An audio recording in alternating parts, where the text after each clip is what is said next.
Hello everyone, I am El Polemista and I'm going to start a series of videos about Spanish controversies.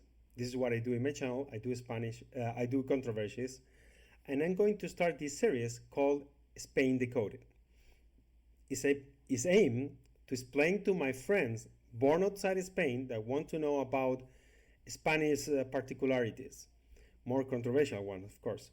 Please let me know if you want to know anything else about Spain that is controversial or about politics. Sorry in advance for my English. I am Spanish, so it's not my native language, but this is what it is, okay? Today we're going to start with this political storm we have. Is 44 convicted ETA members, which is ETA is a terrorist group, okay? And they are going to run in the elections like democracy things, despite they are killers, kidnappers, or something like that. They are presenting that in Spain. And this is outrageous. There's a lot of people, a lot of friends I have, they are very, very outrageous with that, because I am, okay? I try to present things, very factual thing, okay? But this touched you, because I remember the time where ETA was killing. It was not so far away, okay? I'm maybe too old, but I can remember that.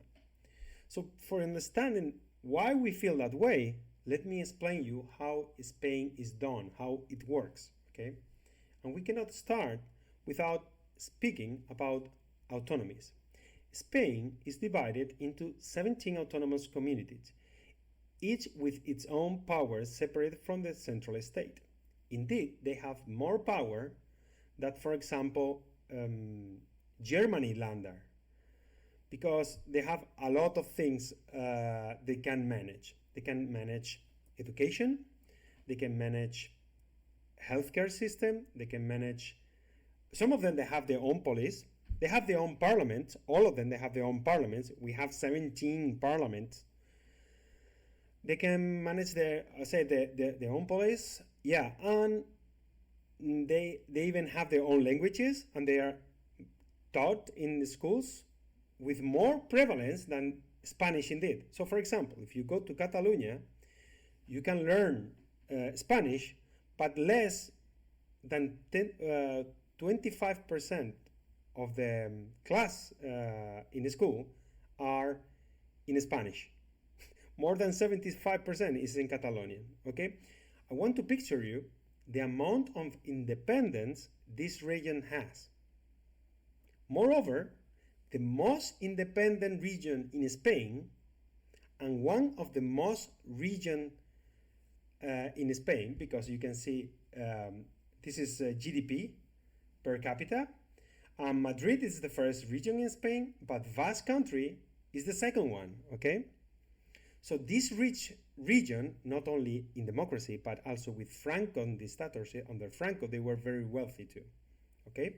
They have very good industry, okay? This region also has a special treatment from the central state. So they can even collect their own taxes, and they have only to pay for the global army and the central state. So this region is the cradle, the home place for ETA.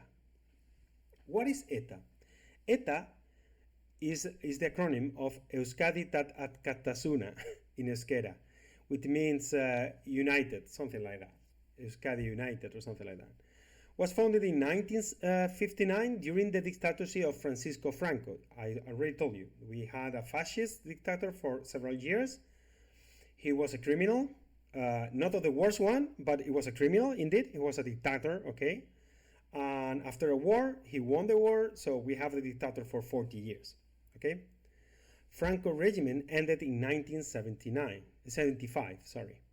and Spain transitioned to democracy.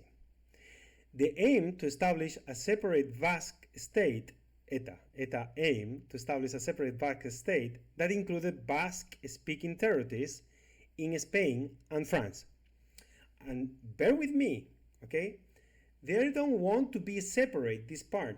No. They want to include every Basque-speaking territories. So Navarra, which is another region, autonomous region, they want to conquered this part, and also France part. Let's watch it in another map. This map is very good. You see, this is Basque country.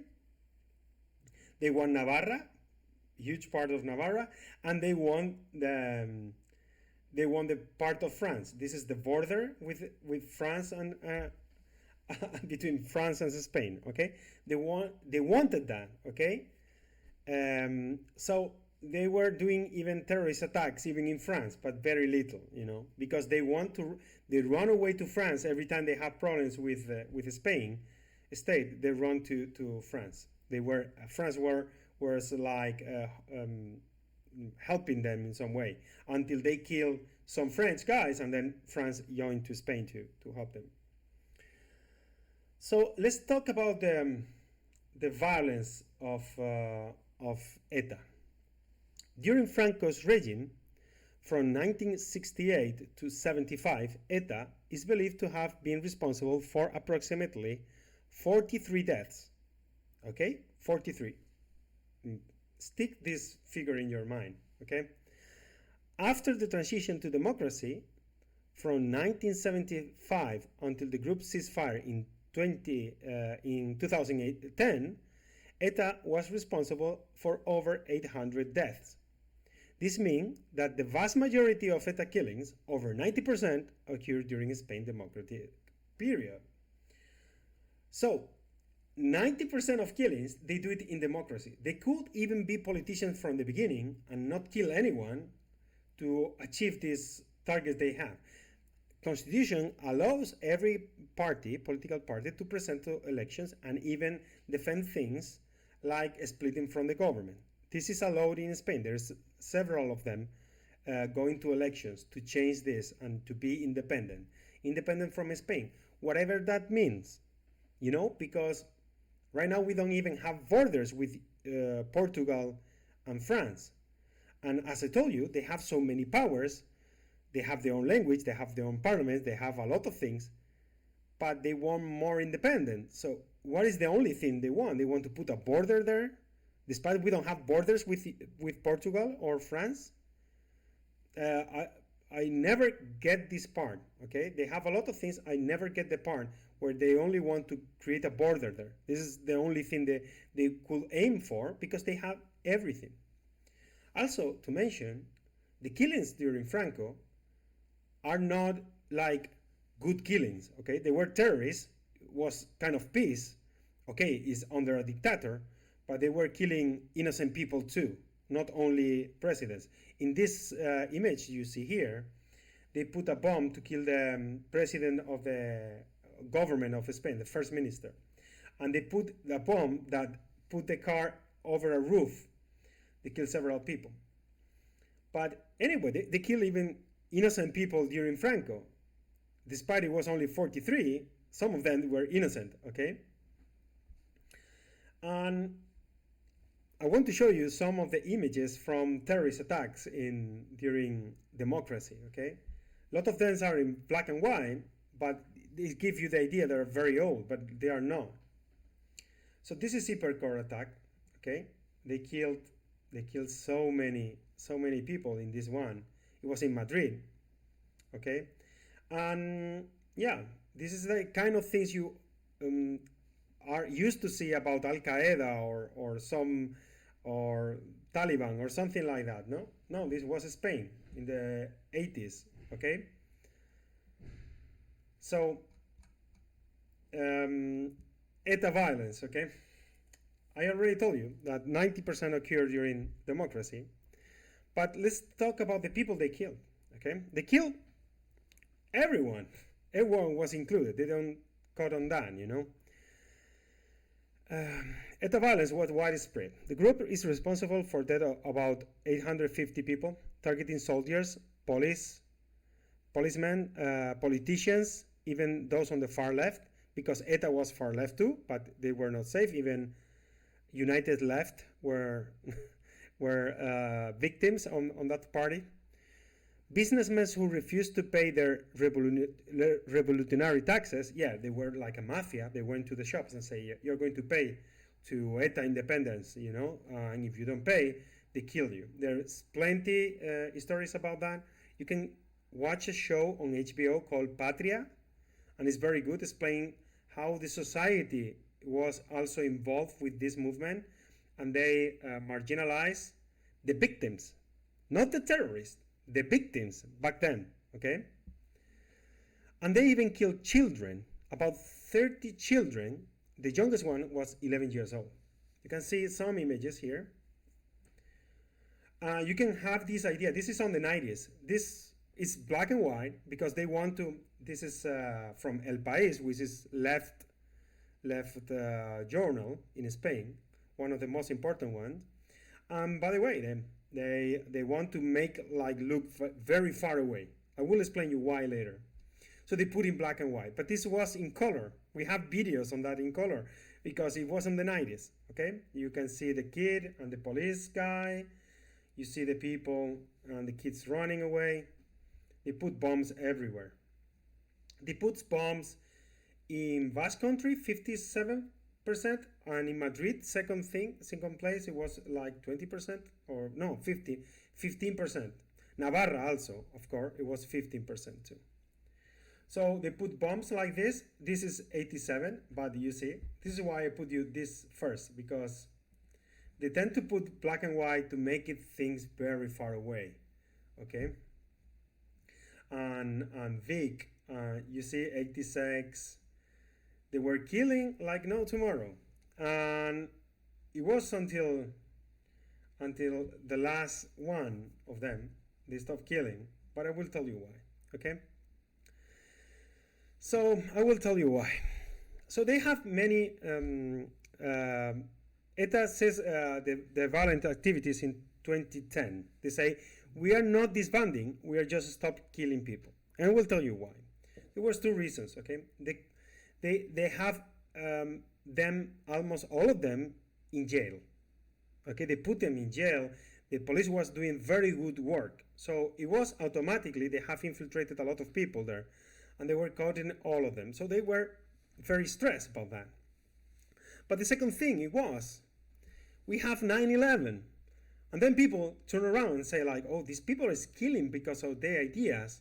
Now, terrorism was fading away, was bad seeing. IRA in Ireland was disbanded. They asked for forgiveness and they have their things. And Basque country was still remaining killing people. So they stopped doing that because they say like everybody says like a killers, like what we are, because we are killing people all alone, okay? So effective police work and shift global public opinion about terrorism after 9/11 was the two main reasons. Very important thing, of the 850 victims, terrorist attacks, 302 remain to be unresolved, okay? Despite all the time has been passed, there are 302 attacks who remains unresolved, meaning that the perpetrators have not been identified or brought to justice. The unresolved cases included the death of 123 civilians, 157 members of the security forces, and 22 people whose identities are unknown. So these people are still dead and they don't have justice. Nobody is helping to solve these problems. Not over the former terrorists. They are not helping to solve that, okay? Now let's talk about Bildu. So ETA tried to have a political party all the time. They tried with Batasuna, Herri Batasuna. There was a banned political party because they were financing even terrorists where they were created. So they were helping between each other to menace all the people that were presented to elections, to kill them while they were running in the political party. And Spain banned these parties. But Bildu, they didn't do it.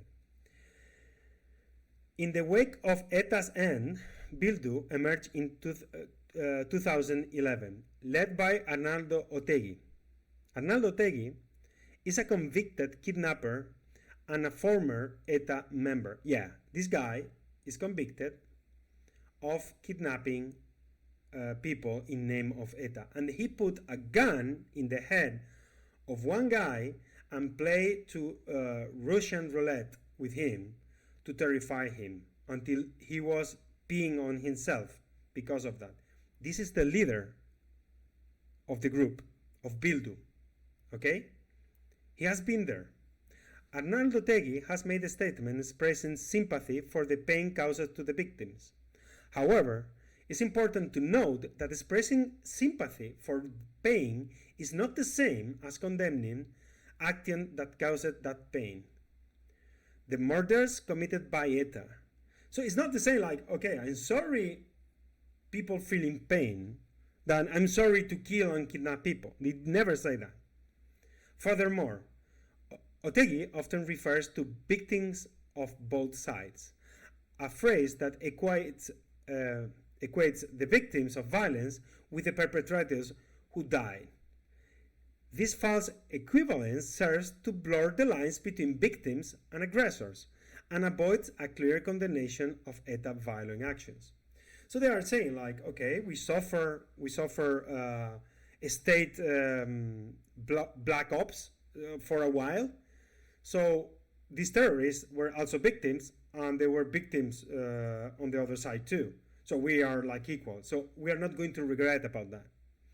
It's not only one time. They try and try and try. Far left and left media try always to make them to regret that. But the closest thing they say is, we are sorry for the pain they feel. Like they were feeling sorry about the pain, but they are not accountable for these actions, you know. But you can expect that from terrorists and legacy terrorists like Bildu. Okay, you can expect that. PSOE and PP, the main parties in Spain, did their part. Despite Bildu's controversial history, both the Spanish Socialist Worker Party, PSOE, and the People's Party, Popular Party, I think, PP, have begun to engage with them, considering them as potential political partners. This is despite the fact PSOE had several members killed by ETA, including Fernando Buesa in 2000. Yeah, they kill a lot of socialist members, but they don't care. And let's go with Pedro Sánchez, you know. Pedro Sánchez, the current first minister in Spain, promised during 2019 election, like the previous one, campaign, that he will never make deals with Bildu, because Bildu is terrorism and is against constitution. However, he has since gone back on this promise, like in 24 hours, okay? They changed his mind. Let me put you this video. Look the subtitles, okay? Because it's in Spanish. Creo que podemos serlo más. Pues perdone, pero si estoy diciendo que con Bildu no vamos a pactar, si quieres lo digo 5 veces o 20 durante la entrevista, con Bildu no vamos a pactar. Con Bildu, se lo repito, no vamos a pactar. Si quieres lo repito otra vez. La defensa de la Constitución española es algo que ha hecho el Parlamento. So, for those who cannot read it, he said, this is the current president of the government, you know, lying like he always does. And he said, like, let me say it again. I'm not being clear. Let me tell you, we are not going to make deals with Bildu. We are not going to make deals with Bildu. If you want, I repeat it again. We are not going to make deals with Bildu. So in 3 months, he was doing business with Bildu again and going to be preferred partner. You can see this, you know. They were Bildu because it was far left, and they are left, so they are preferred partners, okay? But Bildu's current status. Now, as we approach to local and regional election in Spain, Bildu is presenting 44 candidates with terrorist backgrounds, including 7 convicted killers. Some of these individuals, so they kill people, okay? Yeah, they have their blood, even some of them have 2, okay? 2 people, they kill 2 people. Some of these individuals are even running for the mayor for mayor in the very town where they commit these killings. So these people kill someone for their ideas. So let's kill this guy, which is from the right party or from the left party. We kill them, and then we run into elections in this place. This is legal in Spain, but it's very immoral. I think we can agree on that. So the far left and the left in Spain, PSOE and Podemos is far left. Despite these facts, PSOE and Podemos, a far left party, argue that this is democracy in action. They claim that it's better for this individual to be involved in politics than committing violent acts, and that they have paid their debt to society. However, this ignores the ongoing pain of the victims and their families, and the fact that many of these individuals receive reduced sentences or pardons because they deal with the central government. So this is the thing. You can have people that go to jails, and despite of that, they have a stain. They have blood in their hands despite they go to jail. Going to jail doesn't erase your past. You have still the past. You are still a terrorist. You are still a killer. If you are a rapist, I don't want to see you in the kindergarten, even if it's legal. Okay? So, these people are saying that these people already pay their debt with society. I don't think so. You know why they cannot pay their debt with their society? Because the people they kill are not going to resurrect. Okay, they are still dead. There is a lot of people injured by that. Not only people dead, but also the families of these people. People without a father, without a mother, with injuries, completely crippled by these bastards. They are not going to start walking now because these people have paid by being in jail a few years with that. It doesn't work that way, okay? Sorry about that. So also, they make deals with the central government because they also admitted, okay? So Sanchez brings all ETA members closer in 5 years, and Otegi, you remember this kidnapper? Otegi already marks the future for him, a horizon without prisoners. You see, these are terrorists. They've been in jail. They took it to Basque country there because it was spreaded all over Spain. They put it in Basque country and they start giving them freedom. So they didn't even pay the years. They didn't do the years there, okay? Because they were dealing with the central government to approve the budget and stuff like that. So even Otegi said, like, if this is the way to free some terrorists, we will do it.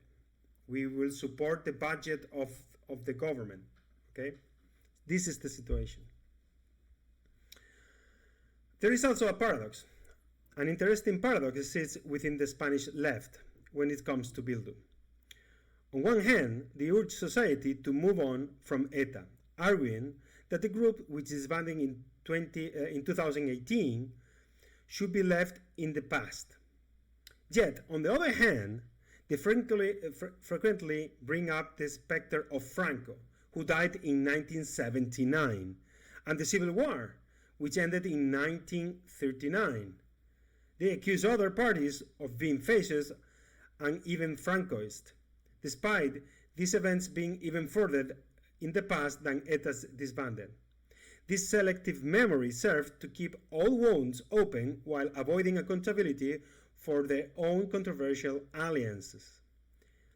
It's a tactic that not only muddies the political waters, but also prevents Spain from fully healing and moving forward. Yeah, because if you are all the time bringing Franco back, and on the other hand, you're saying like, okay, but ETA is finished. We cannot talk about ETA. But let's talk about Franco, you know. I don't like this monument because, you know, the triumph arc in Madrid is Franco. Franco is in the PP, in Ciudadans, everywhere. They are fascists, and this is not past, it's present problem. But ETA, we cannot talk about that. ETA is finished, you know. We cannot talk about ETA. This is a paradox, and it's very. Sorry, I cannot be. I was listening today histories about ETA and how they kill people and how they. And I was always on tears on that because I remember this moment. The thing that is the worst, but this is my conclusion. Okay. It's disheartening to see that there are still many people voting for parties with individuals who have a history of terrorism. This is a stark reminder of the imperfection of democracy, where the freedom to choose can sometimes lead to choices that seem to disregard the pain and suffering of the past. However, it's through understanding, dialogue, and education that we can hope to improve and evolve. So, this is the main point. The most outrageous thing of this is not that terrorists are doing things to vindicate their actions politically, to whitewashing. Not even the whitewashing from the parties like Socialist Party or the far left or even Partido Popular. Not only that, the most disheartening thing is there is a lot of people in the Basque country, which is a good people, even good people for sure. They are voting for people who has their hands full of blood. And this is disheartening. This is the worst thing. That the simple fact these people kill someone during democracy for having different ideas, and they are having more votes, is proof there is a part of Basque society that likes these killings. It's the only reason you can vote these people. So there are 44 convicted for terrorism, and 7 they have the blood full of this. And by the way, they have plenty of people in the Basque country, even in Bildu, who didn't commit crimes in the name of terrorists, but they choose these people and they put them there because they are certainly safe. They are going to give them votes. This is the only reason, and this is a sign there is a sick society that accepts violence and killing, kidnapping, and injure a lot of people. Good thing. They consider this is a good thing. Okay, this was the first episode of Spain Decoded. I think it's too long. You're not going to see it ever. But if you see and you end up watching it, again, sorry about my English. Please let me know if you want to know something more about Spain and controversial. Next thing I think I'm going to treat is about working here, to be a freelancer in Spain, which is thing that people think I'm overrating, or maybe about occupation in Spain, like people entering in your home and taking, without paying anything, taking your home. Let me know in the comments. I know I'm being too long. Sorry about that. See you again in Spain Decoded.